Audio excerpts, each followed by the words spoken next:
पहला बाब 15 और 16 आयत। पहला पत्रस 15 बाब, पहला पत्रस पहला बाब 15 और 16 आयत। बल्कि जिस तरह तुम्हारा बुलाने वाला पाक है, उसी तरह तुम भी अपने सारे चाल चलन पे पाक बनो, क्योंकि लिखा है कि पाक हो इसलिए कि मैं पाक हूँ। खुदावंद के ज़िंदा पाक कलाम के पढ़े सुने जाने पर खुदावंद की हुक्म तशरीफ़ रखें शान कलीनरिक से कि वो आए और जो कुछ खुदा ने हम सबके लिए दिया है वो हम सबसे शेयर करें। पास्टर ज़ीशान एक बार फिर अपनी आंखों को बंद करेंगे, खुदावंद की हज़ूरी को महसूस करेंगे, सबने दिलों में दुआ करेंगे आज के कलाम के लिए जो खुदा आज कलाम का बीच होने को है। खुदा हमारे दिलों की ज़मीन को नरम करे ताकि जो कलाम का बीज खुदा आज होने को है, हम सब मिलकर आज के इस कलाम के वसीले से जो खुदा हमें देता है हम सब 100 गुना फल लाएं। खुदा पाक रूह आज जुम्बश तो कर, छू ले हर जिंदगी को, खाली दामन भी भर। ए खुदा पाक रूह आज जुम्बश तू कर, छू ले हर जिंदगी को, खाली दामन भी भर। अंधी आंखें खुले, मुर्दा दिल भी जला, अंधी आंखें खुले, मुर्दा दिल भी जला। तू है कादिर खुदा, अपनी कुदरत दिखा। तू है कादिर खुदा, अपनी कुदरत दिखा, अपनी कुदरत दिखा। आज तुझ पर लगी हर बशर की नजर, छू ले हर जिंदगी को, खाली दामन भी भर, खाली दामन भी भर। बेशक खुदा जब आप आज कलाम का बीज बोने को हैं, अपने खादिम के होठों, ख्यालात और जुबान का जिम्मा लीजिए खुदा पाक, ताकि मैं ना बोलूँ बल्कि आपका पाक रूह के कलाम करे, ताकि जितनी जिंदगियाँ जाने मौजूद हैं आज के इस कलाम के बीज के वसीले से जो आप बोने को है खुदा पाक, हम सब मिलकर खुदा पाक 100 गुना फलाने बन सकें। मेरे सर से लेकर पाँव तक जिम्मा लीजिएगा, पूरे माहौल को, पूरे फिजा को आपके इख्तियार, आपके कंट्रोल, आपके कब्जे में देते हैं। एक एक का ध्यान ख्याल खुदा से और आपके पाक कलाम के लिए, क्योंकि माँ के प्यारे बेटे अपने खुदा यीशु मसीह के नाम में, आमीन। यीशु मसीह के मीठे बबरकत नाम में आप सबको सलाम कर रहे हैं। अजीजों, आज हम जिस टॉपिक पर बात करने लगे, मैंने यही काफ़ी देर पहले इस टॉपिक को स्टार्ट किया था कि इस टॉपिक को हम सीखेंगे, क्योंकि आज भी हम इंसान होते हुए कभी कभार हम शक करते हैं, कभी कभार हम सोचते हैं कि इंसान होना बहुत मुश्किल है, कि शायद खुदा ने बेइंसाफी की कि हमको इंसान बना दिया, कि जब खुदा जानता था कि आदम और हवा गुनाह करेंगे तो क्यों उनको बनाया?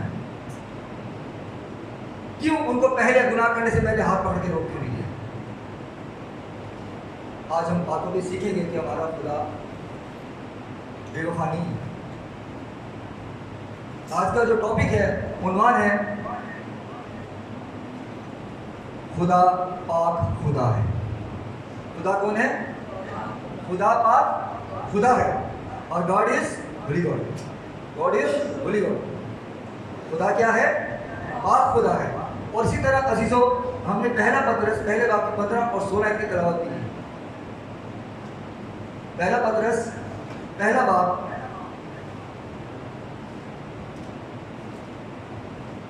निकाले हवाले को, दोबारा से पढ़े ताकि हम समझ सकें कि आज हम क्या सीख रहे हैं।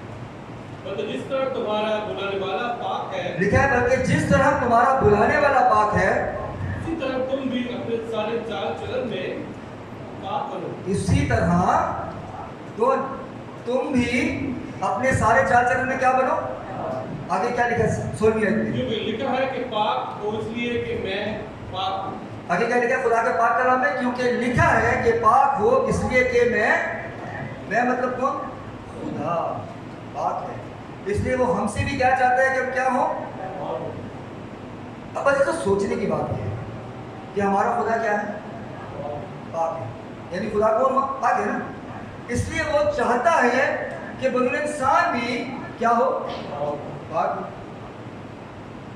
अजीजों याद रखें, जब खुदा ने दुनिया को तख्लीक किया तो दुनिया में पाप थी। दुनिया पाप थी, कोई गुनाह नहीं था।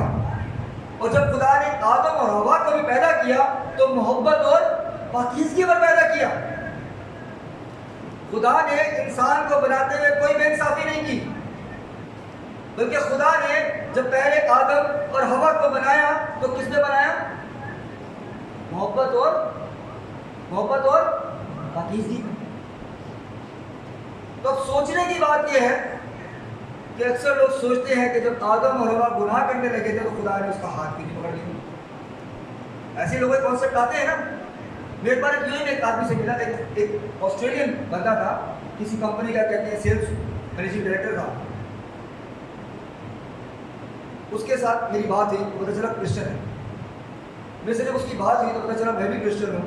और जब मैंने उसको साथ कुछ बातें की तो उसने कहा मैं खुदा पे, मैं क्रिश्चियन हूँ लेकिन मैं खुदा पे भरोसा नहीं।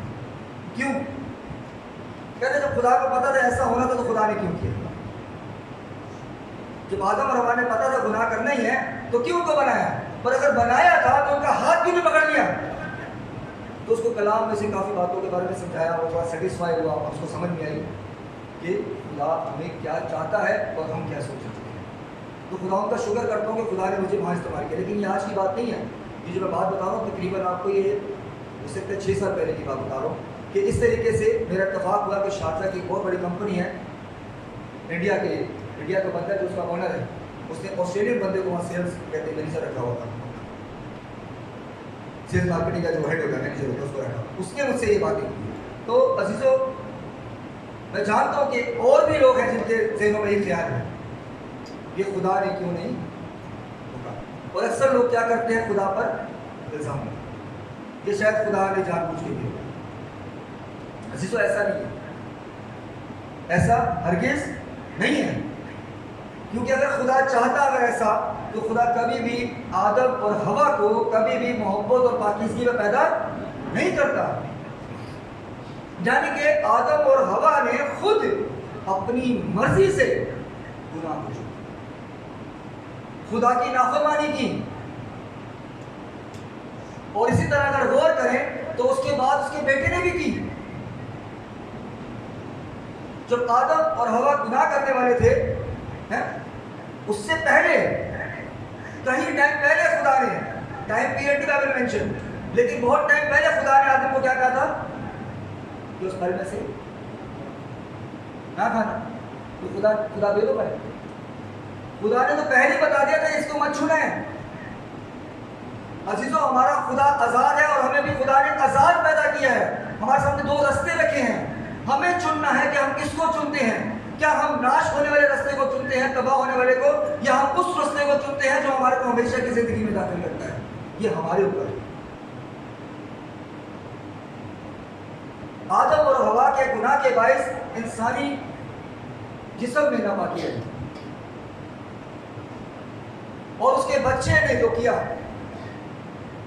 यानी काइन ने अपने ही भाई को जब कत्ल किया तो उसने जमीन को भी नापाक किया। पहले इंसान ने नाफरमानी से अपने आप को पाक किया, फिर उसके बच्चे ने गुनाह करके खुदा की नाफरमानी करके जमीन को भी नापाक किया। अब इसमें खुदा की क्या गलती है? अब अजीजों, जब इन वाक़यात को जब लोग पढ़ते हैं ना, जब पैदाइश को पढ़ते हैं तो वो सोचते हैं खुदा ने ये क्या किया। क्योंकि जब हम पढ़ते हैं कि खुदा दिल और गुर्दों का जानने वाला खुदा है तो उसने क्यों ना। आज भी लोग गुमराह परेशान हैं, इसीलिए खुदा के घर से दूर हैं, क्योंकि उनको समझ नहीं आती कि खुदा हमसे चाहता है क्या। हालांकि तिलावत में जो हमने पढ़ा क्या लिखा, बल्कि जिस तरह तुम्हारा बुलाने वाला पाक है तुम भी क्या बोलो, सारे चाल चलन में, एक में नहीं कि सिर्फ तौबा कर ली, बपतिस्मा ले लिया, पाक बन में नहीं, लेकिन सारे चाल चलन में। अपने तौर तरीकों को बदलना है, अपने उठने बैठने को बदलना है, अपनी सोबत को बदलना है, अपनी बातचीत को बदलना है, अपने सोचने को बदलना है, अपने बोलने को बदलना है, अपने सुनने को बदलना है, अपने रिलेशंस को बदलना है।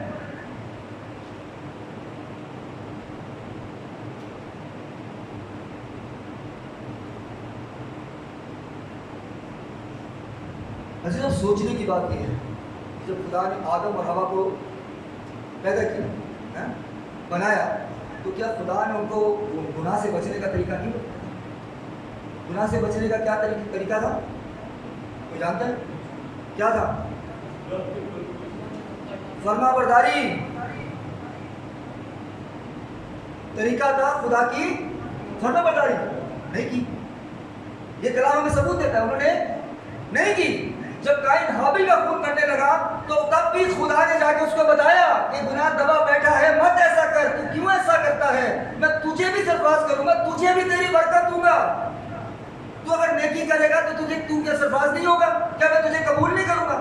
खुदा ने उसको हमेशा के लिए रद्द नहीं किया था, बल्कि अजीजों याद रखें, अगर आपकी जिंदगी में कोई मुश्किल आती है तो दूसरों को देख के आप अपने आप को पुरने नहीं रखें कि उसको खुदा ने बरकत दी, मुझे क्यों नहीं दी। आप अपनी ब्लेसिंग के लिए दुआ करें, हो सकता है खुदा आपको उससे ज्यादा इस्तेमाल करना चाहता है।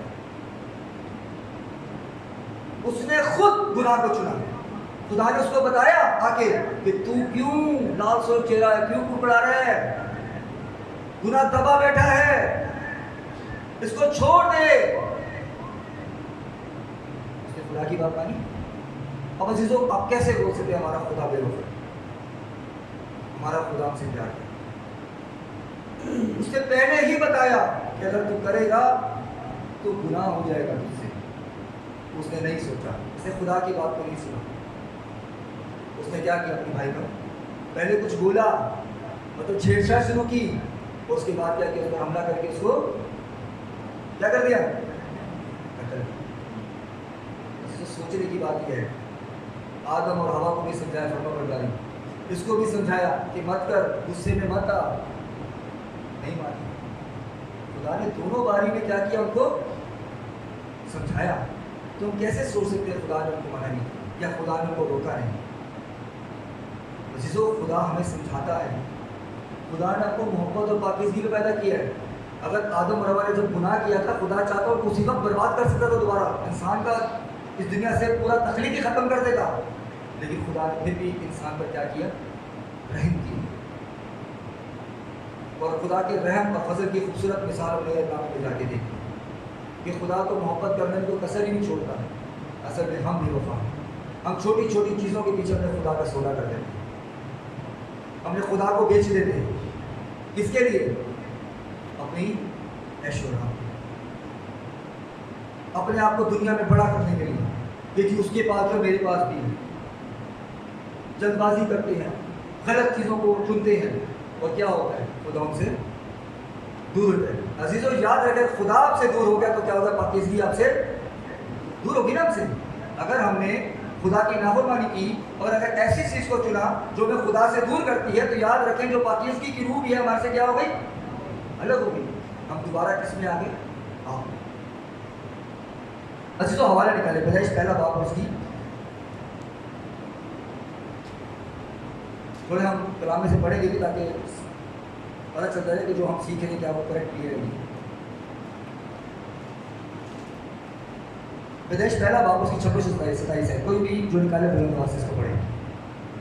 फिर खुदा ने कहा कि हम इंसान को अपनी सूरत पर अपनी छवि की मानद बनाएं। अब देखो कितनी खूबसूरत बात लिखी है कि खुदा ने इंसान को क्या किसी जानवर की छवि पे बनाया है? तो किसी हैवान की छवि पे बनाया? क्या लिखा खुदा ने? पढ़े दोबारा। फिर खुदा ने कहा कि हम इंसान को अपनी सूरत पर अपनी छवि की मानद बनाएं। हाँ, देखो कितनी खूबसूरत बात लिखी है कि खुदा ने कहा कि हम इंसान को अपनी सूरत और अपनी छवि पर बनाए। तो सोचो, खुदा ने तो दुनिया की शुरुआत से इंसान से प्यार किया कि अपनी सूरत दी, अपनी छवि दी, मोहब्बत और पाकीज़गी की रूह हमारे में डाली, लेकिन इंसान ने खुद किसको चुना? अपने इसकी बोला। अजीजों याद रखें, अक्सर मैं मैसेज देने बताता हूँ कि खुदा ने इंसान के लिए दोज़ख को दिया, ये अबलीस और उसके शागिर्दों के लिए, जहाँ पर अबलीस को उसके शागिर्दों को क्या किया जाएगा? फेंका जाएगा। ये खुदा के लोगों के लिए नहीं है। जब ये खुदा के लोग खुद अपनी गलतियों से क्या करते हैं? उस जगह को चुनते हैं। नहीं तो ये इंसान के लिए नहीं है। इंसान खुद अपनी ख्वाहिशों में दबकर अपने आप को गुनाह में लेके जाता है और बाकी की कीमतों में से क्या कर देता है? जुदा कर देता है। अब जैसे सोचे थोड़ी देर के लिए, जब खुदा ने इंसान को अपनी छवि पे बनाया तो क्या उन्हें बर्बाद करना चाहता था? खुदा अपनी सूरत अपनी छवि को खुद बर्बाद करेगा? सोचना चाहिए और इस पर हमें फिक्र करनी चाहिए कि खुदा ने हमसे हमेशा मोहब्बत की है। अजीजों, अगर आप निकालें ज़बूर 143, यहाँ पे आपको थोड़ी और भी बड़ा अच्छी चीज़ सीखने को मिलेगी। ज़बूर 143 और उसकी 10 आयत पढ़ें। यहाँ पे एक बड़ी खूबसूरत बात लिखी है। यहाँ पे कोई दुआ कर रहा है और किसी को दुआ किए बगैर सब कुछ मिल गया है। मुझे सिखा कि तेरी मर्जी पर चलूं। यहाँ पर लिखा है मुझे सिखा कि मैं तेरी क्या करूं? मर्जी पर चलूं। आगे, इसलिए कि तू मेरा खुदा है। इसलिए कि तू मेरा क्या है? खुदा है। आगे क्या लिखा है? तेरी नेक रूह मुझे रास्ते के मुल्क में ले चले। तेरी नेक रूह मुझे रास्ते के मुल्क में ले चलेगी। ये किसका मजबूर है? दाऊद का। दाऊद यहाँ पे क्या कर रहा है? क्या कर रहा है भाई? क्या कर रहा है? दुआ कर रहा है। ठीक है, मदद के लिए मनाजात। ये हाँ, क्या कर रहा है खुदा से? क्या कह रहा है खुदा को? मुझे सिखा कि तेरी मर्जी पर चलूं, इसलिए कि तू मेरा खुदा है। तेरी नेक रूह मुझे रास्ते के मुल्क में ले चले। यहाँ पे वो क्या कर रहा है? मांग रहा है खुदा से कि मुझे सिखा कि मैं कैसे तेरी मर्जी पर चलूं। लेकिन आदम और हवा को मांगने की जरूरत नहीं थी। खुदा ने उनको जब बनाया उनको तभी बता दिया कि तूने कैसे मेरी मर्जी पर चलना है। खुदा ने पहले ही बता दिया ये गुनाह है बीच में, इसको मत छूना। सब कुछ फ्री मिला था उनको।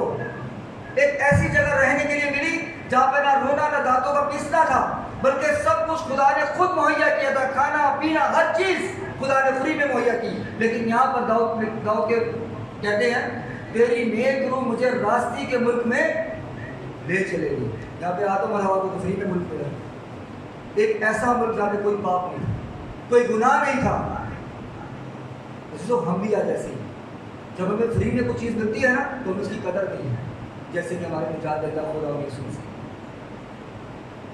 मसीह ने हमारे से पैदा होने से पहले सलीब पर जान दे दी, ताकि हम जो दुनिया में पैदा हो रहे हैं या आने वाली नस्लें हैं मसीह पर ईमान लाएं और ज़िंदगी में क्या करें? पाकीज़गी को हासिल करें, पवित्र आत्मा को पाक ज़िंदगी हासिल करें। जो खुदा ने दोबारा पहले इंसान के बदन में जिस आत्मा को डाला था वापिस उसके अंदर आ जाए और वह इंसान के खौफ में चले। खुदा के खौफ में चले।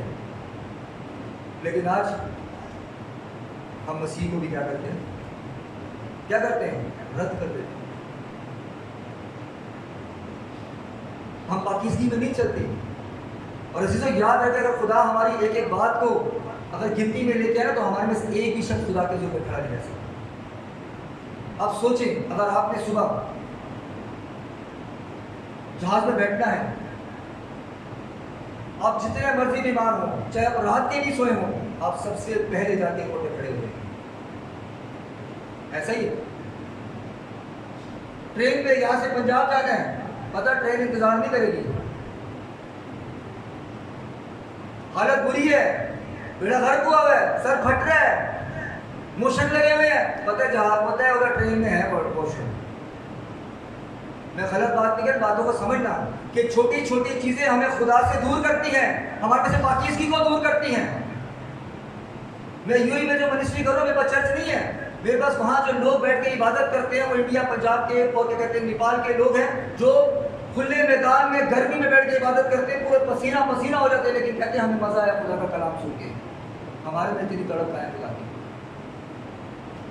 और ऐसा नहीं कि मैं चर्च का रेंट नहीं ले सकता। असल बात यह है कि अगर मैं चर्च वहाँ पर रेंट पे ले लूँगा तो वो सारे लोग खुदा के घर में नहीं आ सकते, क्योंकि हर एक की ड्यूटी की टाइमिंग अलग है और जो वहाँ गए सब जानते हैं कि सबकी टाइमिंग अलग है। इसकी वजह से उन सबको मैं एक खुले मैदान में चटाई बिछाता हूँ, कारपेट बिछाता हूँ और वहाँ पर हम सब बैठ के दुआ करते हैं और वो खुशी से उस वक्त को क्या कहते हैं रिस्पेक्ट देते हैं। पूरा दिन लेबर है, थके हुए होते हैं, ब्लॉक उठा रहे हैं, बजरी उठा रहे हैं, सीमेंट उठा रहे हैं, लोया उठा रहे हैं, छैनी थोड़ी का काम कर रहे हैं, लेकिन आते साथ आधे घंटे में तैयार होकर ग्राउंड में पहुंच जाते हैं। कितनी हम खुदा की कदर करते हैं, हम खुदा को धोखा देते हैं, उसको वक्त नहीं देते, क्योंकि खुदा ने इंसान को किस पे बनाया? अपनी शबीह। तो हम अपनी शबीह को, अपने खुदा को क्या करते हैं? धोखा देते हैं।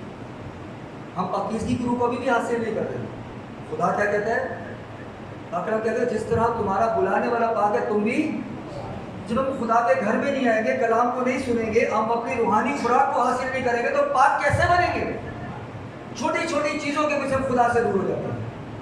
रात को ड्यूटी से लेट आया, सुबह गया नहीं, मैं इमरजेंसी छुट्टी पे आया, मैं सिर्फ एक टेस्टिमनी तौर पे बता रहा हूँ, ये तुम मत सोचना कि मैं सुना रहा हूँ। इमरजेंसी में आया, मेरे फादर से पूछा मैं सुबह कितने बजे मैसेज मैंने रेडी करके रखा, मैं सुबह 6 बजे खत्म किया। चर्च में किसी को मैसेज का बोले थे ड्यूटी बिजी। आपके दिल में तड़प कितनी है खुदा के लिए, ये खुदा देखता है।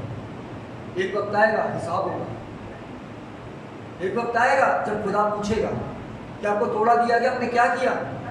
उस जगह पे मुंह नहीं घुमा सकते, क्योंकि उस वक्त क्या होगा, वो भी ट्रेन निकलने वाली होगी, नहीं बैठ सकते।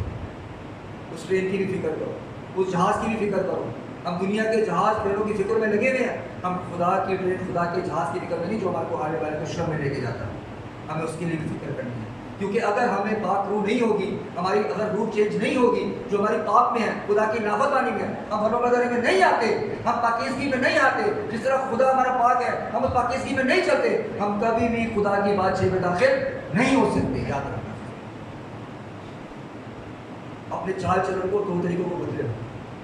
अगर किसी को कोई प्रॉब्लम होती है आने में तो वो बताए, उसका प्रॉब्लम हल किया जाए, तो आपसे वादा। लेकिन खुदा के घर को मत छुड़ा दे, खुदा के घर में आओ, क्योंकि अगर खुदा के हुजूरी में नहीं आओगे तो याद रखना हमारी गैर हाजिरी होगी, उधर भी गैर हाजिरी लगती है। हमें कलीसिया तौर पर एक खानदान है, एक बदन है, हमें एक दूसरे की फिक्र करनी चाहिए। अगर कोई नहीं आता, बीमार है, उसको फोन करके पूछे क्यों बीमार है, क्या हुआ उसको, उसकी केयर करें। मसीह ने कहा मेरी मालिक बनो, जिस तरह मैंने मोहब्बत की तुम भी। हम तो कलीसिया में चर्च खत्म होता है, मिलते भी नहीं मिलते, एक दूसरे को सलाम भी करते नहीं करते। मैंने आपको उनसे बताया है जो लोग मसीह में अभी आए हैं, उनके बारे में करो कि वो ग्राउंड में बैठ के इबादत करते हैं, और उनमें से जो लोगों ने मसीह को कबूल किया है उनमें से एक बंदा हिंदू है, उसने भी लास्ट ईयर बैप्टिज्म लिया, वो मेरे साथ रह के बाइबल स्टडी कर रहा है। तो जो खुदा मुझे देते हैं मैं उसको सिखाता हूँ, वो इतना खुश होता है, उस मुझे कहता है पास्टर जी मैं चाहूँगा अपनी बीवी और अपने बच्चों को भी बपतिस्मा देना। इंडिया पंजाब के लोग हैं, अपने ख़ानदान के साथ मुँह बना लिया कि हमें सिख नहीं रहना, उनके बीवी बच्चे सिर्फ मसीह में, बाकी उनके माँ बाप, उनके रिश्तेदार सारे सिख हैं। ऐसे लोग वहाँ पे बाइबल स्टडी लेते हैं, इनके अंदर मैं फिक्र करूँ, मैं खुदा का शुक्र करता हूँ, खुदा मुझे इतने अच्छे तरीके से इस्तेमाल कर रहा है। हमें भी अपनी गुलाहट को देखना है, अपनी पाकीज़गी को देखना है। और खुदा ने कहा है कि जिस तरह मैं पाक हूँ तुम भी पाक बनो, तो पाक बनने के लिए आपको मेहनत करनी पड़ेगी।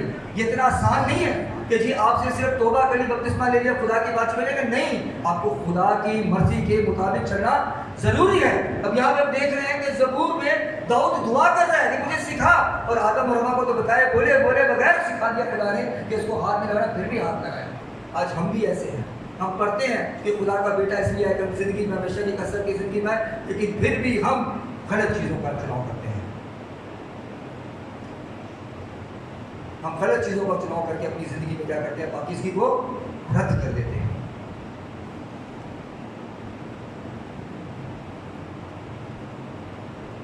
अजीजों, निकाले पैदाइश,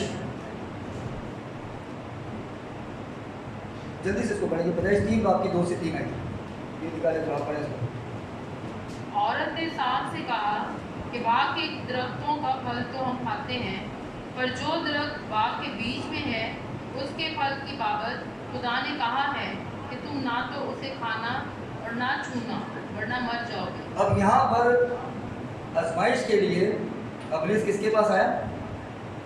किसके पास आया? हवा के पास, है? ऐसे ही है ना। अब हवा से पूछा गया कि सब खा सकते हैं, उसने क्या कहा कि वो एक बीज का है, उसको हम, मतलब वो जानती थी कि खुदा ने उस काम करने से मना किया ना। ऐसे ही खुदा, वो जानती थी कि खुदा ने उस काम को करने से क्या किया, मना किया। ऐसा ही है ना। उसने क्या किया, आगे बढ़े। तब सांप ने औरत से कहा कि तुम हरगिज न मरोगे, बल्कि खुदा जानता है कि जिस दिन तुम उसे खाओगे तुम्हारी आंखें खुल जाएंगी और तुम खुदा की मालिक नेक और बद के जानने वाले बन जाओगे। अच्छा, तो दुनिया में आज ऐसे ही हो गया। हमें जो खुदा का पाक कलाम कहते हैं ना, जो हम पढ़ते हैं, हम उस पर ही चलते हैं। हमें कोई दूसरा जो कहते हैं हम उसकी बात मानते हैं। यहाँ पर उसने साफ बता दिया कि खुदा ने मना किया उस दरख्त को खाने से, लेकिन इब्लीस उसको एक नई तालीम देता है, और वो गलत तालीम देता है कि नहीं, जब तुम इसको खाओगे तुम्हारी आंखें खुल जाएंगी, तुम तो खुदा के मालिक बन जाओगे। तो क्या हो गया, हवा ने देखा खाने के लिए तो बहुत अच्छा है, अट्रैक्टिव है। आज भी लोग अट्रैक्शन के पीछे भागते हैं, खुदा के पीछे तो नहीं भागते।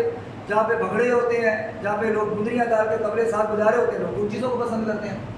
सख्ती को, खुदा की तालीम को बहुत पसंद करते हैं। अजीजों, याद रखना, जहाँ सख्ती होगी, जहाँ सही तालीम होगी, हमेशा को लोग कम मिलेंगे। क्यों? लोगों को ऐशो आराम चाहिए, लोगों को उनकी मनपसंद तालीम चाहिए, उनको शुगर कोटेड तालीम चाहिए। बस हालेलुया, यीशु हमारा निजात दहिंदा, हालेलुया, ये नहीं बताना वो बेशक निजात दहिंदा है, लेकिन उसकी मर्जी पर तो चलो। वो आपको निजात देने के लिए दुनिया में आया, उसे सलीब पर जान दी, लेकिन अब आपको कुछ करना है, वो है खुदा यीशु मसीह को अपना शख्सी निजात दहिंदा कबूल करके अपनी पिछली जिंदगी को तर्क करना है। कलीसिया ये नहीं बताती कि अपनी लाइफ को चेंज कर। मैं शारजा के दशमान के चर्च में गया, वहाँ पे बच्चा सांस हो जाता है, इंडिया पंजाब का, बाली डाली पंजाब के लिए बड़ी चिपटी सी ऐसी बाली डालते हैं कान में, इंडिया पंजाब के, तो सांस हो जाता है। मैं उस चर्च में कुछ टाइम गया, तो मैंने उस बच्चे को आते जाते सफ़र में कुछ बातें सीखी, और उस बच्चे ने क्या किया, उस बाली को उतार दिया। तो सोचने की बात यह कि क्या उस कलीसिया का पासवान उसको नहीं बोल सकता था? नहीं बोल सकता था। अजीजों, अगर आप किसी रूह को जीतते हैं, आप उसको तौबा की मुनादी, बपतिस्मे की मुनादी करवाते हैं, अब उसको कहते हैं, अच्छे से तालीम देने के बाद समझाते हैं कि बपतिस्मा किस लिए होता है, बपतिस्मा ले लेता है, लेकिन उसके बाद उसको नहीं बताते कि आपने किस तरीके से मुसलसल पाकीज़गी में चलता है, तो अभी भी रूह को हमने क्या किया, नहीं जीता। आज आप कभी देखें लोगों को तो ऐसे ही तौबा की है, बपतिस्मा लिया है, कानों में बाली है। आप कभी गौर करें, वो पुटपट पे आके उतनी बड़ी बड़ी गवाहियां दे रहे होते हैं। सोचने की बात है, मसीह ने जितनों को शिफा दी, क्या कहा, जा फिर गुनाह। तो अगर हम निजात को लेते हैं, तौबा करते, बपतिस्मा लेते हैं, तो हमें भी क्या करना, पुरानी जिंदगी को। अगर हम गुनाह करेंगे तो खुदा का आत्मा जो लिखा है कि तुम जब बपतिस्मा लोगे तो इनाम में मिलेगा, वक्त से क्या होता है, आत्मा दूर हो जाएगी। हमें सोचना चाहिए कि हम पाकीज़गी में कितना चल रहे हैं। आगे देखिए, हवा ने क्या किया, इब्लीस की बात को माना, मतलब खुदा की नाफरमानी की। मतलब शौर से लिख रहा है। आगे देखिए, पैदाइश 4:6। औरत ने जो देखा कि वो दरख्त खाने के लिए अच्छा और आंखों को खुशनुमा मालूम होता नहीं, है। पैदाइश 4 वापस की 6 है। और खुदावन ने काइन से कहा, तुम क्यों गजबनाक हुआ? अब देखें, यहाँ पर भी खुदा ने काइन के पास जाकर उसको समझाया, ऐसा नहीं किसी को भेजा। ये वो वक्त था जब खुदा डायरेक्ट इंसान से बात करता। सोचो कितना खूबसूरत वक्त होगा। आज कितने लोग इस चीज़ के तरसते होंगे कि खुदा हमारे से भी आगे ठंडे समय में बात करे। वो कितने खुश नसीब होंगे कि खुदा ठंडे समय में आके उनसे बात करता था, उनके साथ घूमता फिरता था। यहाँ पर खुदा ने क्या किया, पढ़े दोबारा। और खुदावंद ने कायन से कहा, तो क्यों गजबनाक हुआ? क्यों गजबनाक हुआ? आगे। और तेरा मुंह क्यों बिगड़ा हुआ है? तेरा मुंह क्यों बिगड़ा हुआ है? आगे बढ़े। अगर तू भला करे तो क्या तू मकबूल ना होगा? अगर तू, इन अल्फाजों पे गौर करें, उसको रद्द नहीं किया खुदा ने। खुदा ने उसको एक टास्क दिया था जो उसको पूरा करना था। पढ़े दोबारा से इसको। क्या? अगर तू भला करे, अगर तू भला करे तो क्या तू मकबूल ना तो होगा? क्या तू मकबूल ना होगा? इतनी खूबसूरत बात कि ऐसा नहीं है कि खुदा ने उसके भाई की कुर्बानी को या उसके नजराने को पसंद किया तो उसको बिल्कुल ही ठुकरा दिया, नहीं, बल्कि खुदा उसको एक अलग ब्लेसिंग देना चाहते थे, एक अलग तरीके से खुदा उसको इस्तेमाल करना चाहते थे। तो इसीलिए खुदा ने आकर खुद उससे बात की, खुद उसको कहा। क्या कहा? पढ़े दोबारा। अगर तू भला करे तो क्या अगर तू भला करे, आगे, तो तू मकबूल ना होगा। तो तू मकबूल ना होगा। और अगर तू भला ना करे, और अगर तू भला ना करे तो गुनाह दरवाजा पर धक्का बैठा है। तो गुनाह दरवाजे पे दबका, पढ़े, धक्का बैठा है दबका बैठा है। आगे। और तेरा मुश्ताक है। और तेरा मुश्ताक है, वो तेरा इंतजार कर रहा है। यानी गुनाह कौन? इब्लीस। वो बैठा है, वेट कर रहा है, मत गज़बनाक हो, तुझे मैंने अपनी छवि में बनाया है, क्यों चेहरे को बिगाड़ रहा है? डायरेक्ट खुदा ने आकर उससे बात की। तो सोचो, खुदा अगर उसका वंश नहीं बनाना चाहता था दुनिया में, उसका घराने को नहीं बढ़ाना चाहता था, खुदा उससे प्यार नहीं करता था, खुदा से मोहब्बत नहीं करता था, अगर खुदा उसको रद्द करना चाहता था तो खुदा क्यों आसमान से उतरा उससे बात करने के लिए? इस पे कभी गौर किया? अगर तू भला करे, क्या लिखा है? पढ़े। और अगर तू भला ना करे, नहीं, शुरू से। अगर तू भला करे तो क्या तू मकबूल ना होगा? अगर तू भला करे तो क्या तू मकबूल नहीं होगा? और अगर तू भला ना खुदा करे, चाहते थे कि वो और खुदा में मजबूत हो। जब आज हमारी जिंदगी में कोई परेशानी, कोई दुख आता है, इसका मतलब ये है कि खुदा हमसे चाह रहा है और पाकीज़गी में चलो, क्योंकि तुम्हें मैं एक और बहुत बड़ा काम देना चाहता हूँ जो दूसरे को नहीं दिया। दूसरे की ब्लेसिंग को देख के मत उड़े, मत हसद करें, अपनी ब्लेसिंग को हासिल करने की कोशिश करें। आज अजीजों, बहुत से लोग दूसरों की ब्लेसिंग्स के ऊपर, दूसरों की कहते हैं बरकत के ऊपर क्या करते हैं? नजरें रखते हैं, बुला रहे थे, इसको खुदा ने बरकत दी, मुझे क्यों दी, इसको दी, मुझे क्यों दी।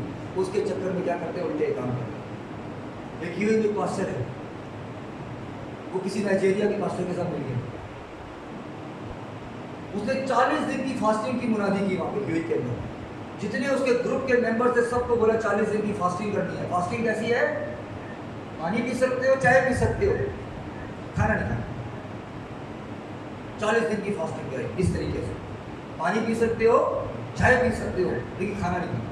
ठीक है जी, सबने की।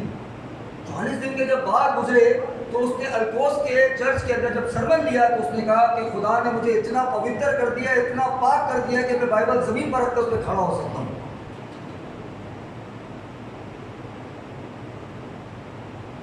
सोचो कि जब जिसके पास खुदा की तालीम ना हो, जो खुदा की खिदमत के लिए नहीं चुना हो, तो वो चर्च में ये हरकतें करता है। तो मैंने उस बात को सुना, मेरा दिल बहुत बुरा दिल हो। उसके बाद एक और शख्स ने भी मुझे बताया कि उसने ऐसा बोला। तो मुझे उस पास्टर का फोन आया, क्या हुआ? कहते हैं आप नाराज हैं मुझसे। मैंने कहा नहीं, नाराज नहीं हूँ, मैं सिर्फ सफाई बात हूँ कि आपने कलाम की जरूरत की। मैंने कहा जो हमारा निजात देता खुदावंद यीशु मसीह, जिसके बारे में लिखा है कलाम मुजस्सम हुआ और फजल और सच्चाई से हमारे दरमियान रहा, हमने उसका ऐसा जलाल देखा जैसे बाप के इकलौते का जो खुद कलाम है, उसने ऐसी बात नहीं की, तो आप कौन होते ये बात करें? नहीं, अब मेरे तरीके को नहीं समझना, तरीका मुझे समझना भी नहीं है। आज के बाद मुझे फ़ोन करता, लेकिन आज लोग थोड़े से लालच के चक्कर में मुझे लीड का मौका देगा, मुझे कलाम का मौका देगा, गलत तारीफ खुदा ने अगर आपको इस्तेमाल करना है तो याद रखें खुदा आपको इस्तेमाल करेगा। दुनिया की कोई ताकत आपको नहीं रोक सकती। लेकिन गलत तालीम का कभी भी चुनाव ना करें, गलत बातों का चुनाव ना करें। अभी कराची के अंदर एक नई हवा चली है, साउंड सिस्टम लगते हैं, डिस्को लाइट्स लगती हैं, गीत गाए जाते हैं और सामने 200 बच्चे नाच रहे होते हैं, डांस कर रहे होते हैं। क्या मसीह की तालीम है? इस बात के ऊपर कितना बड़ा इशू किया है, पता नहीं किस किस ने इस बात को कहते हैं, जो मीडिया पे रखता है, जैसे शायद टीवी मीडिया पे बड़ी एक्टिव रहती है, में खुदा के कलाम की बातों के लिए उसे डिस्कस करती है। इसको पता है कि किस तरीके से काम चल रहा है, कि जी खुदा की खिदमत को कैसे बिगाड़ा जाए। नई नई तालीमों को लेके आया जा रहा है, नई नई रस्मों को लेके आया जा रहा है खुदा के घर में, कि किसी तरीके से हम खुदा की बादशाही में दाखिल ना हो जाएं। अबलीस जोरों पर है, अबलीस नहीं चाहता कि आप पाक दोबारा हो सके, या खुदा की आत्मा को जिसका खुदा ने वादा किया मैं हर बशर पर नाजिल करूंगा कि वो आपकी जिंदगियों में काम करे, आपको सिखाए, आपको याद दिलाए, आपको बताए, ताकि आप में कुव्वत है, आपको ताकत है, आप इब्लीस से लड़ सको। अबलीस नहीं चाहता। वो नई नई तालीमों को खुदा के घरों में लेके आ रहा है, खादमों को लेके आ रहा है, डॉलर दिए जा रहे हैं कि ये मिनिस्ट्री करो, और वो डॉलर्स के पीछे जा रहे हैं। तो इसमें खुदा कहाँ गलत है? कहाँ खुदा गलत है? क्या खुदा बेइंसाफ है? क्या खुदा गलत कर रहे हैं हमारे साथ? हम खुद आंखों की ख्वाहिशों के पीछे भाग रहे हैं।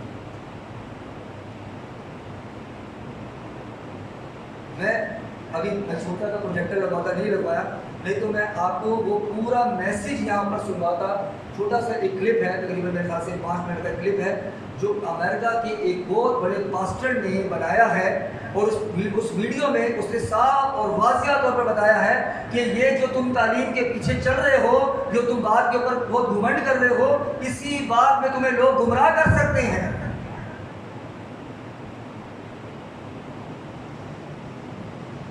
लेकिन हम उस बात को, हम अट्रैक्शन के पीछे हैं।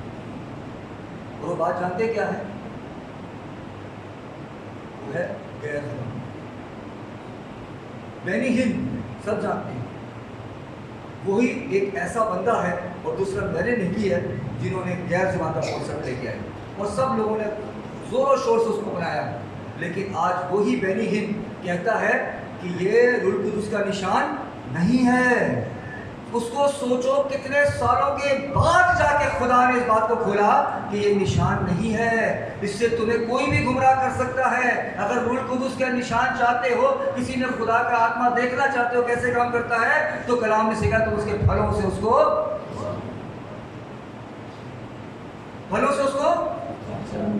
ये मिनिस्ट्री कितने साल हो गए इसको, ब्रदर मिनिस्ट्री को, इस चर्च को। मेरे को आज भी अगर याद है, तो मैंने जो सुना अपने फादर से, जब मैं पैदा हुआ था तो तब मेरे फादर खुदा में आए थे, और ये तब से इस मिनिस्ट्री को कर रहे हैं। लेकिन सब ने इस चर्च को, इनको क्या बोला? गलत तालीम दे रहे, पाकरू के खिलाफ बात कर रहे हैं।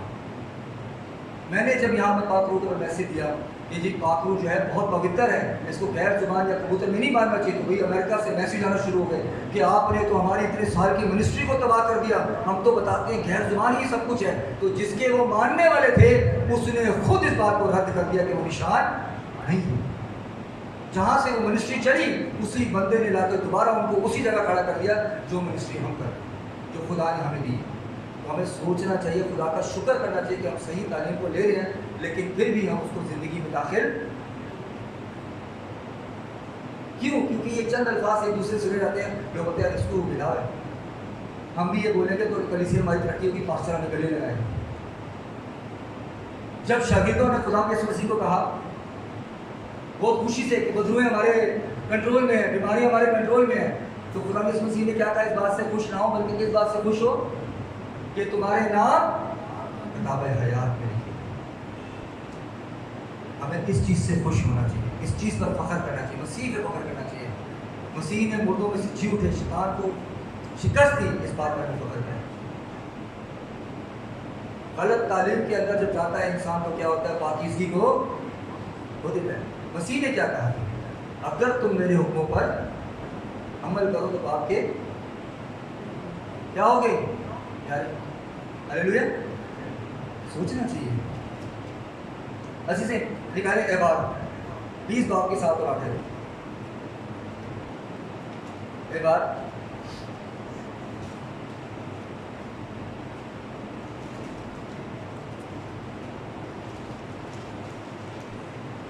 मैं अगर नेक्स्ट टाइम अगर आया तो मैं बच्चों को बल्कि पहले ही एक कहते हैं प्रोजेक्टर वगैरह रेडी कर लूँगा और आपको बकायदा उस रिकॉर्डिंग के साथ सुनाऊंगा कि जहाँ से वो मिनिस्ट्री स्टार्ट हुई थी उसी बंदे ने उस मिनिस्ट्री को क्या बोल दिया, गलत।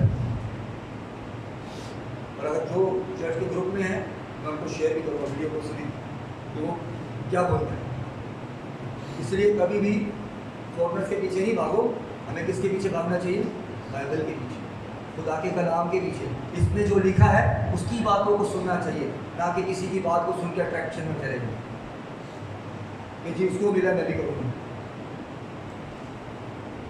कल एबार 20 बाब और उसके 7 और 8 है।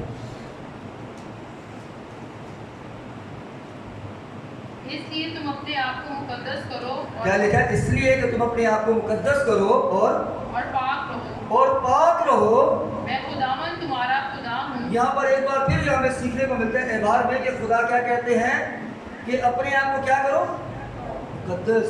आगे और पाक रहो मतलब पाक हो गए हो तो पाक रहो, दोबारा बुलाने के जुए में।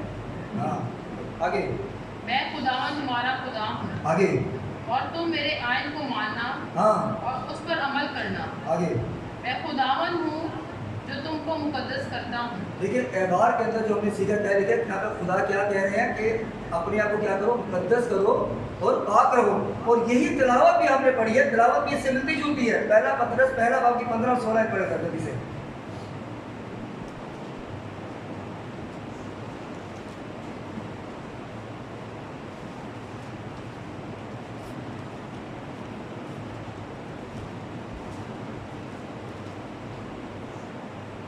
पहला पतरस पहला बाब और उसकी 15 से पढ़ेंगे, 15 से बल्कि जिस तरह तुम्हारा बुलाने वाला पाक है, बल्कि जिस तरह तुम्हारा बुलाने वाला पाक है, उसी तरह तुम भी अपने सारे चाल चलन में पाक बनो। ये बात से मिलती जुलती आई है। पुराने अहदनामे में भी खुदा क्या इंसान से चाह रहा है, मुकद्दस बनो और पाक रहो। एबार में एबार में यही बात लिखी है ना कि अपने आप को मुकद्दस करो और पाक रहो। क्यों? क्योंकि तुम्हारा खुदावन क्या है, पाक है। और यही चीज हमें दोबारा नए एहदनामे में भी मिलती है। पहला पतरस पहला बाब उसकी 15 आयत में क्या लिखा है, बल्कि पढ़े दोबारा पढ़े बल्कि जिस तरह तुम्हारा बुलाने वाला पाक है, उसी तरह तुम भी अपने सारे चाल चलन में पाक बनो। देखो जिस तरह तुम्हारा बुलाने वाला पाक है, वही बात होगी ना, पाक रहो, अपने को मुकद्दस करो क्योंकि तुम्हारा खुदा पाक है। यहाँ पे कहेगा तुम्हारा बुलाने वाला पाक है, तो बात एक ही है कि हमारा खुदा कौन है, पाक है। और वो हमसे क्या एक्सपेक्ट करता है, पाकीज़गी। और पाकीज़गी कैसे होगी, पढ़े आगे पढ़े, 15 के बाद आगे पढ़ते हैं, 22 तक पढ़े। क्योंकि लिखा है कि पाक हो इसलिए कि मैं पाक हूँ। हाँ तुम पाक हो क्योंकि मैं पाक हूँ, खुदा कर आगे। और जब कि तुम बाप कहकर उससे दुआ करते हो, हाँ किसको, खुदा को, आसमानी पिता को। आगे, जो हर एक काम के मुआफिक बगैर तरफदारी के इंसाफ करता है। हाँ आगे, तो अपनी मुसाफरत का जमाना खौफ के साथ गुजारो। अपना मुसाफरत का जमाना कैसे गुजारो, खौफ के साथ। क्या खुदा हमें नहीं सिखा रहा? जिस तरह खुदा ने पुराने एहदनामे में नबियों में से होके और आदम और हव्वा को डायरेक्ट बात करके और बाकी नबियों को भी डायरेक्ट करके बात समझाई, उसी तरह खुदा अपने कलाम में से आज भी हमें क्या सिखा रहा है, मुसाफरत। ना पढ़ो दोबारा, क्या लिखा? जो हर नहीं दोबारा मुसाफराना क्या लिखा? तू अपनी मुसाफरत का जमाना, तू अपनी मुसाफरत का जमाना खौफ के साथ गुजार। खौफ के साथ गुजार। हम कहते हैं हम खुदा से क्यों खौफ करें, जब बाइबल कह रही है खौफ का मतलब होता है कि उसके हुक्मों को जानना, उसकी मर्जी के मुताबिक चलना। खौफ का मतलब ये नहीं कोने पे बैठ के काम करने लगे। खौफ का मतलब ये है कि खुदा की मर्जी को जानना कि खुदा हमसे क्या चाहता है, उसके मुताबिक अपनी जिंदगी को गुजारना। देखिए मुसाफरत, क्या मुसाफरत का जमाना हाँ खौफ के साथ गुजारो। खौफ के साथ गुजारो। आगे, क्योंकि तुम जानते हो क्योंकि तुम जानते हो कि तुम्हारा निकम्मा चाल चलन, तुम्हारा निकम्मा चाल चलन, जो बाप दादा से चला आता था, बाप दादा मतलब हवा, बाप आदम और हवा के टाइम से चला आता है, उससे तुम्हारी खलासी फानी हाँ। चीजों हाँ यानी सोने चांदी के जरिया से नहीं हुई, आगे। बल्कि एक बेऐब और बेदाग बर्रे हाँ यानी मसीह के बेशकीमत खून से। हाँ, अब यहाँ पर खुलकर बयान कर दिया कि तुमको मसीह ने अपने खून से खरीद लिया है। अबलीस का तुम पर इख्तियार नहीं है। तुम मसीह के नाम से उसको झिड़को, वो भागेगा तुमसे, लेकिन हम नहीं भागते, नहीं भागते। आज हमें सोचना है कि क्या हमने तौबा की, बपतिस्मा लिया, हमारी कितनी चेंजिंग है। बहुत से लोगों को पता है कि जब मैं खुदा में नहीं था, मैं साउंड सिस्टम प्ले करता था, गाने बजाता था, खुद भी नाचता था, लेकिन आज मैं ऐसा नहीं, उन चीज़ों को पसंद भी नहीं करता। लेकिन आज लोग खुदा में आकर भी क्या करते हैं, शादियों में रिश्तेदार की पकड़े डाल रहे, वो खुदा इन चीज़ों को नहीं देखते। क्या लिखा, तुम अपना चाल चलन क्या जो लिखा, बाप दादा से चलाता था हाँ उससे तुम्हारी फानी नहीं, अपने चाल चलन को दुरुस्त करो, जो पढ़े द्वारा, क्योंकि तुम जानते हो कि तुम्हारा निकम्मा चाल चलन तुम्हारा निकम्मा चाल चलन जो बाप दादा से चलाता था तो बाप दादा से चला आता था, उससे तुम्हारी खलासी फानी चीजों हाँ उससे तुम्हारी खलासी फानी चीजों यानी सोने चांदी के जरिए से नहीं हुई, बल्कि एक बेऐब और बेदाग मतलब ये कोई आसान काम नहीं था कि जी सोना किसी को दे दिया या चांदी किसी को दे दी और आपको कहते हैं आजाद करवाया, बल्कि यहाँ पर लिखा है एक बेऐब बर्रा, खुदा का इकलौता बेटा हमारी खातिर क्या हुआ, कुर्बान। अक्सर बोलते हो जिसको कोई यूं छू नहीं सकता था ना, उसकी दाढ़ी ऊंची है हमारी खातिर, उसके मुंह पे थूका गया हमारी खातिर, हमें फिर भी शर्म नहीं आती। अगर हम अकेले में बैठ के बातों को सोचें, हमको पता चलेगा। अबलीस आपको तरह तरह से खुदा से दूर करेगा।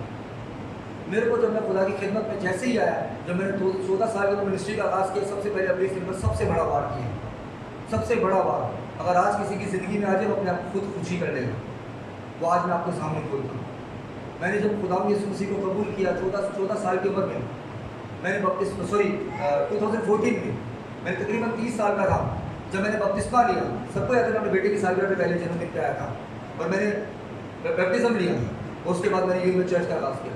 जब मैंने मिनिस्ट्री का आगाज़ किया, जब मैंने खुदा की मुनादी का आगाज़ किया, जब मैंने सही राह को चुना, गलत राह को छोड़ा, तो सबसे बड़ा जो मेरे रास्ते में चैलेंज आया, तो सबसे बड़ा जो पत्थर मेरे रास्ते में रखा गया, वो ये रखा गया कि तेरा माँ बाप ये नहीं है। आप सोचो, आपको बोल दिया जाए कि आपका बाप ये नहीं है, आपके तो बाप का पता नहीं है, सोचो आप पागल हो जाओगे। मुझे मेरे रिश्तेदारों में से किसी ने बोला, तेरा ये बाप नहीं है, ना तेरी माँ है, ना तेरी बहनें हैं, तुझे इस्तेमाल कर रहे हैं। मैंने कभी कलीसिया के सामने नहीं बोला, इतने सालों से मैं इस गम में हूँ, लेकिन मेरा खुदा पे भरोसा है, क्योंकि मेरा बेटा है, मेरी बीवी है, तो मैंने खुदा को जवाब देना। मैंने उनकी खातिर कभी भी नहीं जाना उल्टे काम में, और मैंने कभी भी कहते हैं खुदा को नहीं छोड़ना, क्योंकि खुदा ने मेरी ज़िंदगी को तब्दील किया। इसमें ना तो मेरे माँ बाप का हाथ है, ना मेरी बहनों का, ना मेरी बीवी का हाथ है। जब सब ने मुझे छोड़ दिया तो खुदा ने मुझे पकड़ा, खुदा ने मुझे बताया कि अभी तेरे पास वक्त है, तो खुदा को नहीं छोड़ेगा तो मौत तेरे लिए खड़ी है। मैं छत पे बैठा था, साहब मैंने खुदा की आवाज़ को सुना कि अभी तेरा वक्त। उसी टाइम मैंने फादर को सीढ़ियों पर बुलाया, मैंने कहा मैं चेंज करो लाइफ को, मेरी वाइफ को वापस करो। फादर ने मुझे कहा नहीं, तो फिर गुनाह करेगा, तो फिर बदी करेगा, फिर वो चली जाएगी। मैंने कहा नहीं, आखिरी वक्त तक नहीं करूँ, ऐसे ही मैं अब नहीं करूँगा। सब मेरे खिलाफ हो गए। खुदा ने कलाम भी सिखाता है कि सब तुम्हें छोड़ देंगे, एक जो नहीं छोड़ेगा वो कौन है? खुदा। ये बात मैंने उसी वक्त घर में बताई कि मुझे ऐसा बोला गया।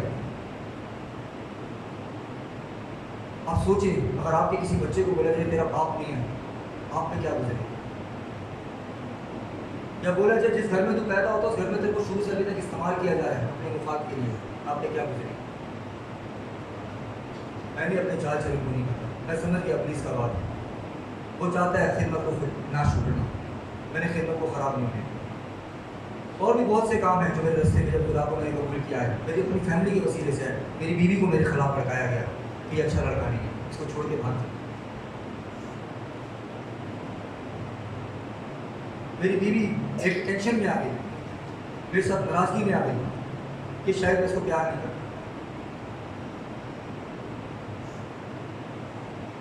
ताकि मेरी बीवी के अलावा मेरी ज़िंदगी में कोई दूसरी औरत नहीं, वरना मैं तसव्वुर में सोच सकता। सोचो अबलीस ने कैसे कैसे वार किया, मेरे अपने रिश्तेदारों को इस्तेमाल किया। पहले भी मैंने मिनिस्ट्री को बंद किया अपने रिश्तेदारों की वजह से यूएई में, और अभी भी मिनिस्ट्री हमारे रिश्तेदार वहाँ पर तबाह करने वाले थे कि जब मैं खुदा की खिदमत का आगाज़ करता हूँ अबलीस पहले आके पत्थर रखता है, और वो भी अपनों के से। खुदा ने इब्राहिम को क्या कहा? खुदा ने कहा था अपने रिश्तेदारों नातेदारों को छोड़, अपने बाप के घर से निकल, मैं तुझे बरकत दूंगा। लेकिन उसने गलती क्या की थी, याद है? क्या गलती की पता है? मैं इसको डिटेल में नहीं, क्योंकि टॉपिक अभी दोबारा शेयर करूंगा। क्या गलती की? लूत को साथ ले लिया। लूत को लेके जाने की वजह से क्या हुआ? जब दोनों अमीर होने लगे आपस में, क्या हो गया? झगड़ा हो गया। फिर उसने एक अमीर मुल्क चुना जो सबसे ज्यादा पाप का मुल्क था, उसमें चला गया। इब्राहिम कोई फौजी नहीं था, कोई सिपाही नहीं था, कोई सिपा सलार नहीं था, कोई उस वक्त का राजा नहीं था, कोई बादशाह नहीं था। उसके पास ना तो कोई तीर था, ना कोई नेजा था, ना कोई छुरी थी, ना तलवार थी।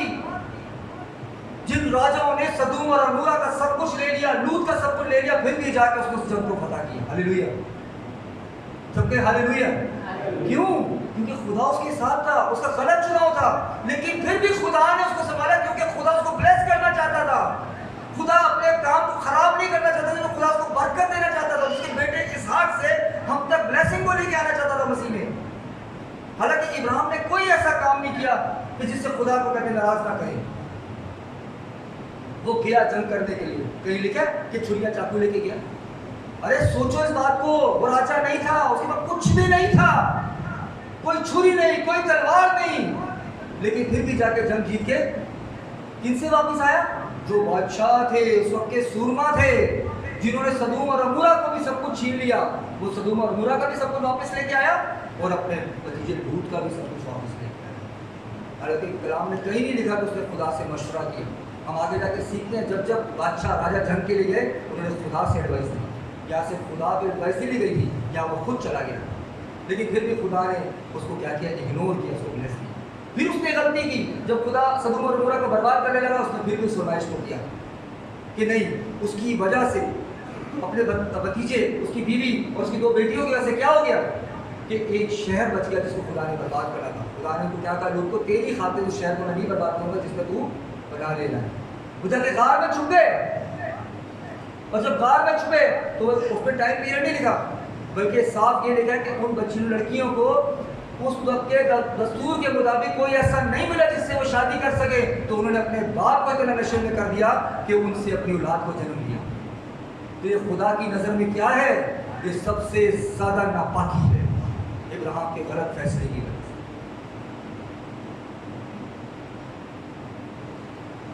खुदा की बरकत को, अपने चुनाव को कभी मत भूलें।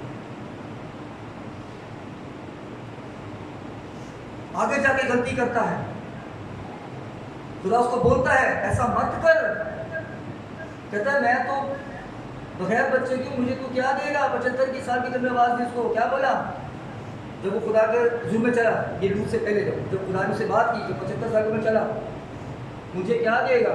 मैं तो बेऔलाद हूँ, खुदा मेरा तो नौकर मेरा वारिस है। बोला नहीं, नौकर नहीं, तेरा सारा से तेरा बच्चा होगा। फिर भी सारा ने बोला हाजरा से शादी कर ले, बच्चा कर ले। फिर भी उसने खुदा की बात को क्या किया? रद्द किया, मतलब पाकीज़गी को इग्नोर किया, अपनी ब्लेसिंग को इग्नोर किया। फिर उसका बच्चा हो गया, सारे घर से निकाल दिया। अब यहाँ पर भी एक सवाल है, क्या खुदा ने मसीही कौम के साथ बेइंसाफी की? नहीं। आदम और हवा के गुनाह के बायस इंसान की जिंदगी में गुनाह आया, गुनाह उन्होंने किया, लेकिन पूरी कायनात को इसका जवाब देना पड़ा,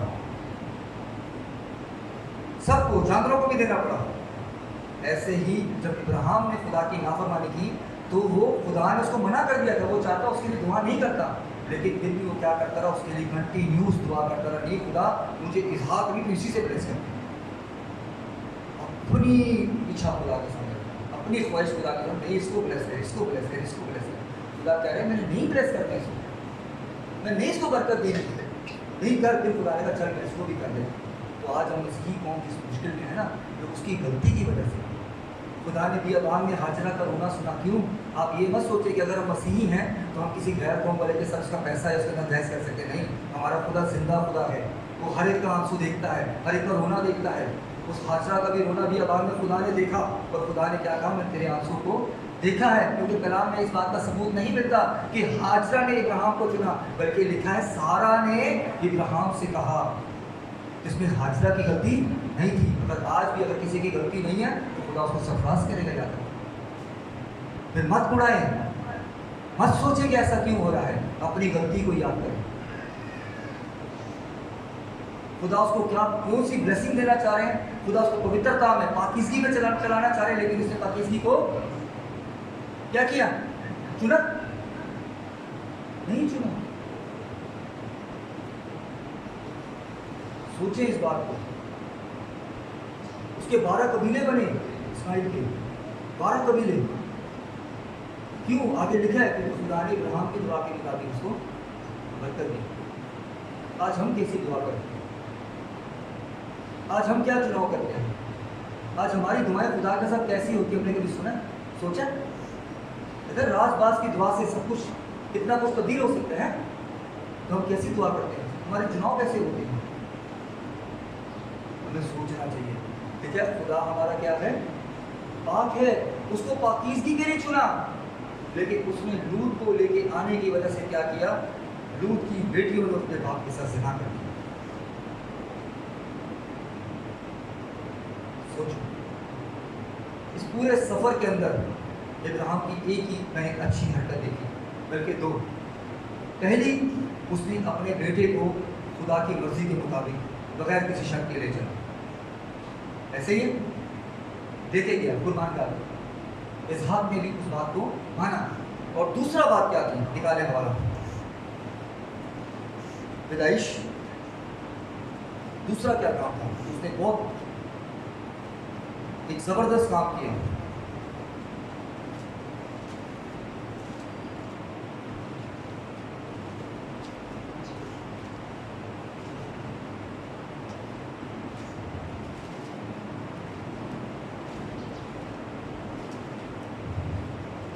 पैदाइश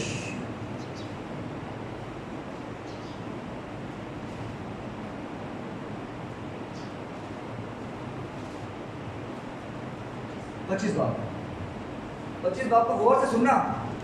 इब्राहिम ने सुनना जरा, पहली किससे शादी थी, सारा से, दूसरी किससे, हाजरा से। खुदा ने नहीं कहा, अपने ख्वाहिश से की, इसीलिए खुदा ने उसको नहीं कबूल किया था। आगे देखें, तीसरी उसने एक और गलती की जो आपने हो सकता है कभी इस पर गौर नहीं किया। 25 बात पढ़ेंगे।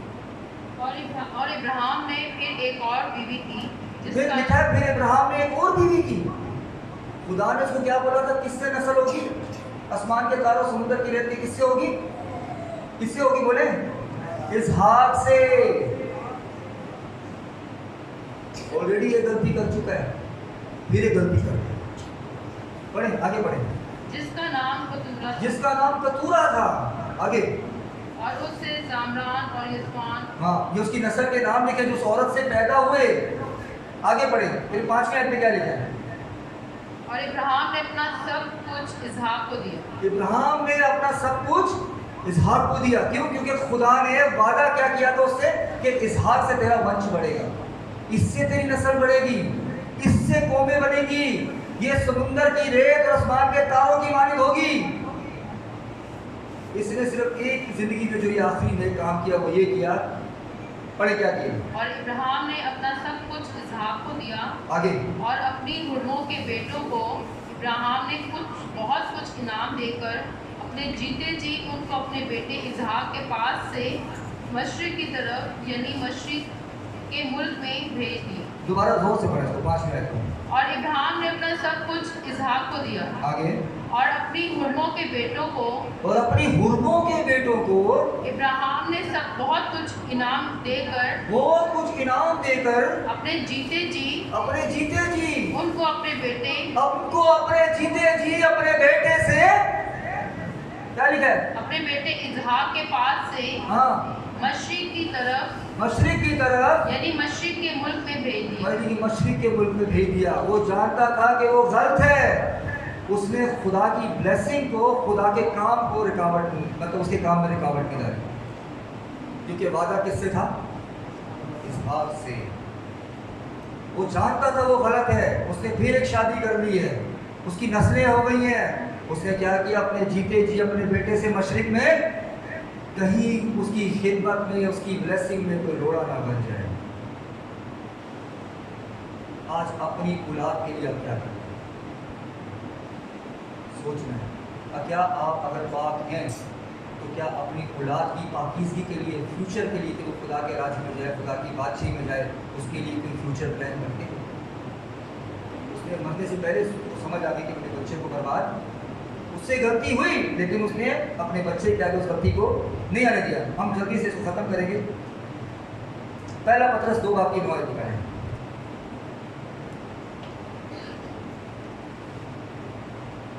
पहला पत्रस 2 बाब उसकी 9 दिखाएं। लेकिन तुम एक बरगजीदा नस्ल, ये खुदा का पाक कलाम सिखाता है कि जो तुम मसीही हो, एक बरगजीदा नस्ल हो, जिनको मैंने चुना है, उनको किसी काम से चुना, तुमको बरगजीदा किया, तुमको एक मैंने खास काम दिया इस दुनिया में, तुम्हें नेकी का काम दिया। आगे बढ़े। शाही काहिनों का फिरका, तुम शाही काहिनों का फिरका, मुकद्दस कौम और ऐसी उम्मत हो, और ऐसी उम्मत हो जो खुदा की खास मलकियत जो है। खुदा की खास मलकियत है। खुदा ने भी इब्राहिम को किस लिए बुलाया था कि उसका दोस्त, लेकिन रास्ते में वो भी कुछ ना कुछ टुक करता हुआ चला। लेकिन खुदा की खिदमत में रुकावट, मतलब जो खुदा का काम था उसमें रुकावट नहीं बना। खुदा के काम को नहीं खराब होनी। आगे देखिए, पहला तस्लीकी 4 के साथ जल्दी से पढ़ के कमेंट करें, मेरे पास टाइम ज़्यादा हो गया। पहला तस्लीकी 4 के साथ।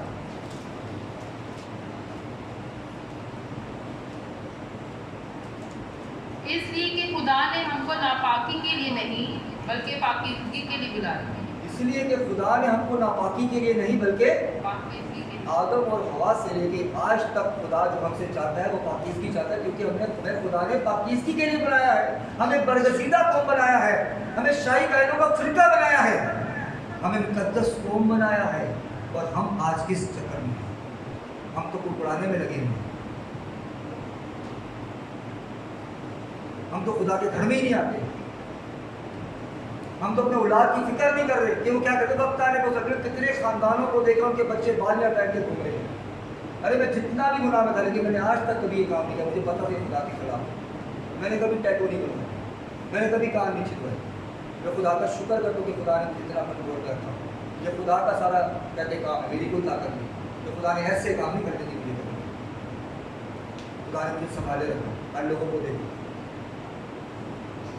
अपने बच्चों को देखो, वक्त आने को चाहिए। तो पास्टर अगर समझाएगा तो ये मेरे बच्चों के खिलाफ है, मेरे बच्चों को मेरे मुखालिफ कर रहा है, मैं उनको जाके समझाऊंगा। उनको क्या मिलेगा? क्या लिखा? इसलिए कि खुदा ने हमको नापाकी के लिए नहीं बल्कि किसी के लिए चुना। आगे देखो रोमियो 8 की पहली आयत में, जल्दी से इसको बंद करेंगे।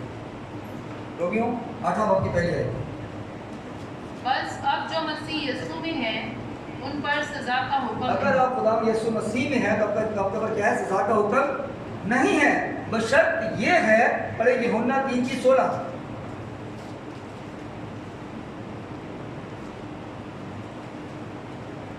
उसकी शर्त क्या है? मसीह में कैसे, किन पे सजा को? क्योंकि खुदा ने दुनिया से ऐसी मोहब्बत क्योंकि खुदा ने दुनिया से ऐसी मोहब्बत रखी कि उसने अपना इकलौता कि बेटा उसने बख्श अपना दिया इकलौता बेटा बख्श दिया, ताकि जो कोई उस पर ईमान लाए हलाक ना हो बल्कि हमेशा की जिंदगी पाए। हमेशा की, मसीह के वसीले से हम क्या होते हैं? हमेशा की जिंदगी में दाखिल होते हैं। तो खुदा हमें अभी भी अपने कलाम से क्या सिखा रहा है? पाकीज़गी में रहना। मसीह भी दुनिया में क्यों आए, क्यों जा रहे? ताकि हम पाकीज़गी को हासिल करें। लेकिन पाकीज़गी को हासिल करने के लिए अगर आपने मसीह को अपना शख्सी निजात देना कबूल है किया है तो कुछ बातें और करने की जरूरत है। आखिरी हवाले पढ़ोगे, यूहन्ना 14 बाब निकालें, यूहन्ना 14 बाब की 15-16 आएगी।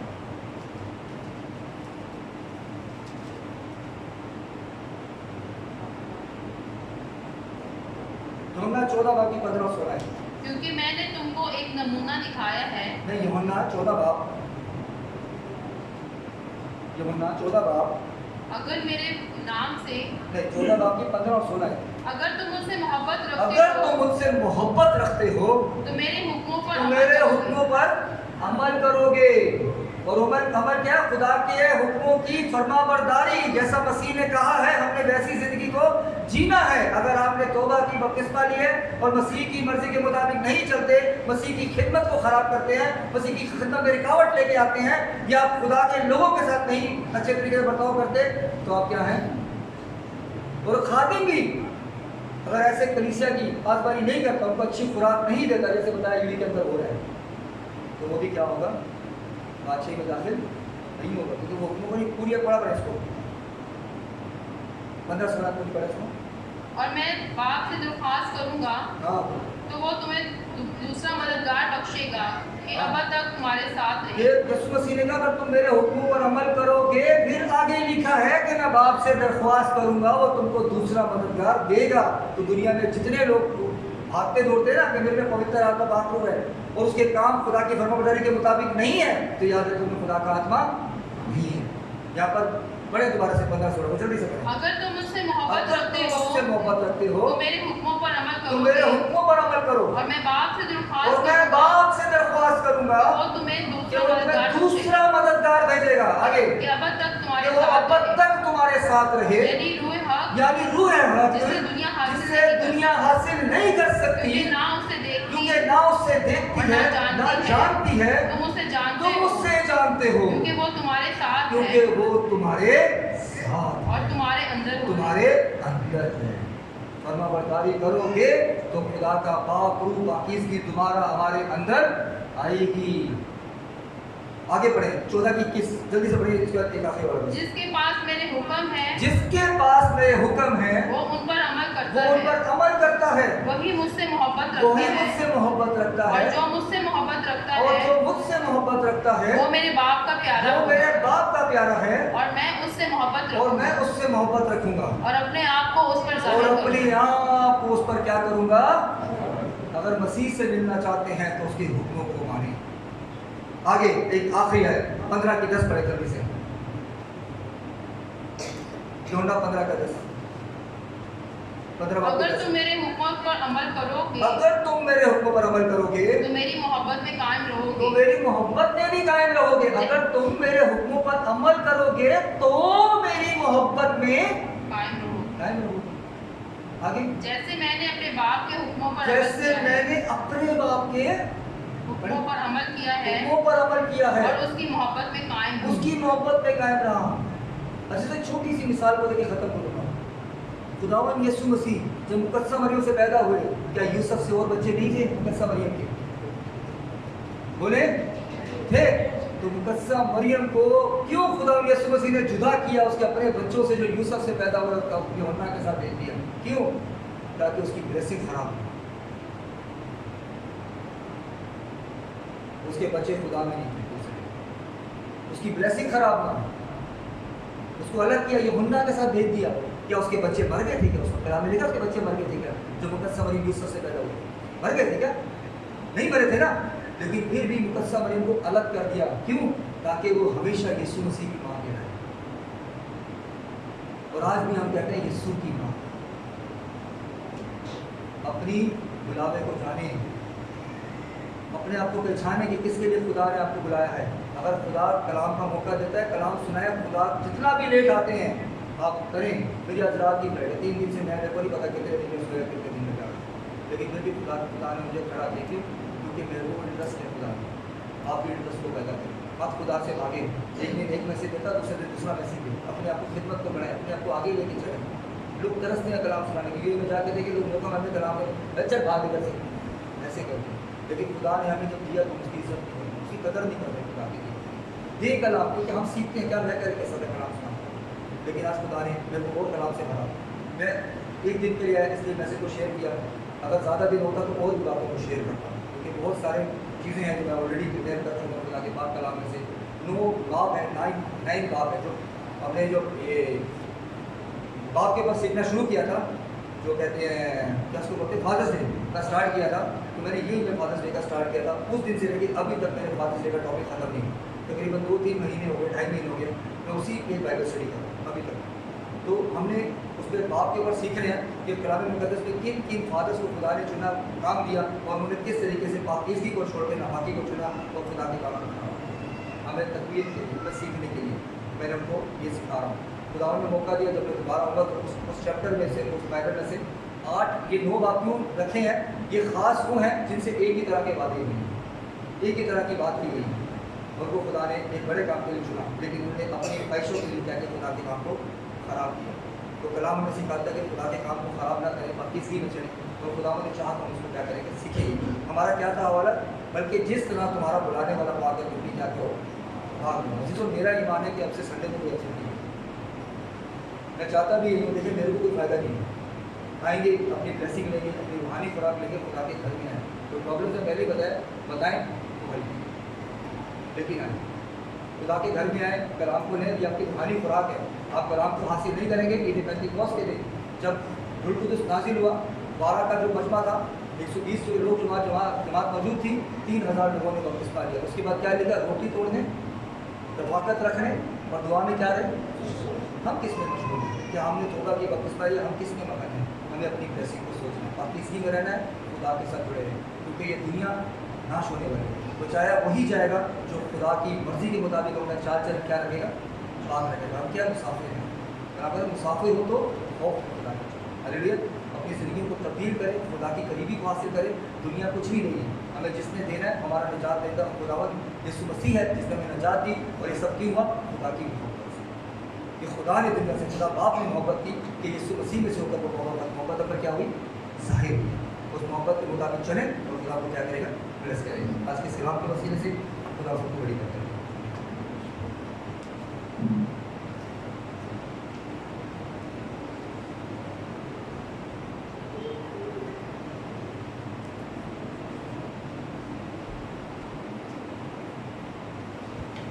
जारी करें ताकि हम खुदा को प्रेज़ करें।